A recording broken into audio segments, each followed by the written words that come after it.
लोकसभेचा निकाल लागलेला आहे आणि स्वतः बाळासाहेब थोरात आपल्या बरोबर आहे. सर, नक्की काय सांगाल? एक एक्झिट पोल पेक्षा काहीसे वेगळे निकाल हाती आलेले आहेत लोकसभेचे. काय सांगाल? पोल हा सरकारी पोल होता त्यांचा, म्हणजे भारतीय जनता पक्षाने पुरस्कृत केलेला पोल होता हे आता सगळ्यांच्या लक्षात आलेला आहे.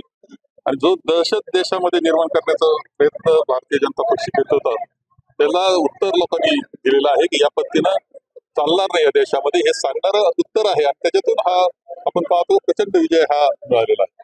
वंचित बहुजन आघाडीच्या ज्या आहे ते मोठा बोलबाला पहिल्यांदा होता.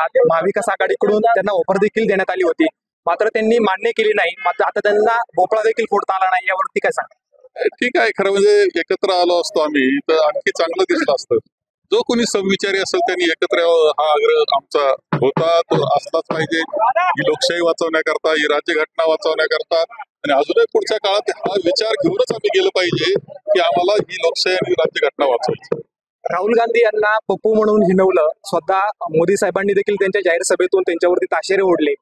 काय याच्याबद्दल काय सांगा? दुर्दैवाची परिस्थिती आहे. भारतीय जनता पक्षाने कुटील राजकारण केलं, अत्यंत खालच्या थराचं राजकारण केलं. पूर्वीचं राजकारण असं होतं की विरोधकाचा सुद्धा सन्मान असायचा.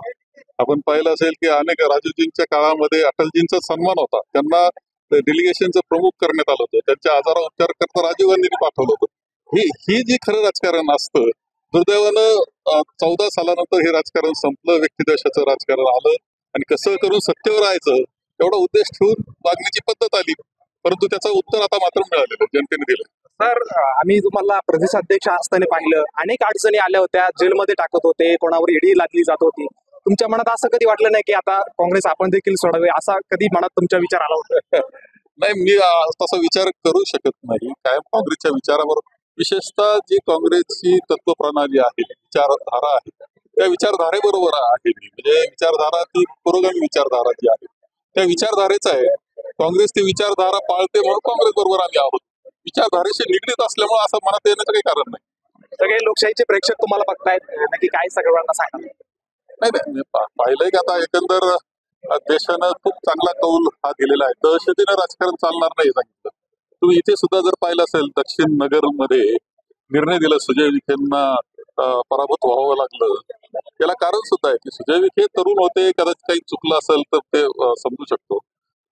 परंतु पराभव होण्याचे कारण जे आहे, त्या देश पातळीवरील कारण असेल खरं आहे, की राज्य पातळीचं कारण असेल ते खरं आहे. स्वतः लंकेंचं जे आहे त्यांचं काम हे सुद्धा मान्य करू की ते चांगलं काम करणारा कार्यकर्ता. तर त्यापेक्षाही राधाकृष्ण विखे हे ज्यावेळेस मंत्री झाले, संपूर्ण जिल्ह्यामध्ये दहशत निर्माण करण्याचं काम त्यांनी सुरू केलं. खोट्या केसेस करायला सुरुवात केली, यंत्रणेचा पूर्ण गैरवापर सुरू केला. हे सगळ्या संपूर्ण जिल्ह्यामध्ये जी नाराजी निर्माण झाली त्याचा परिपाक शेवटी भोगावं लागले, ते त्यांच्या मुलालाच भोगावं लागले.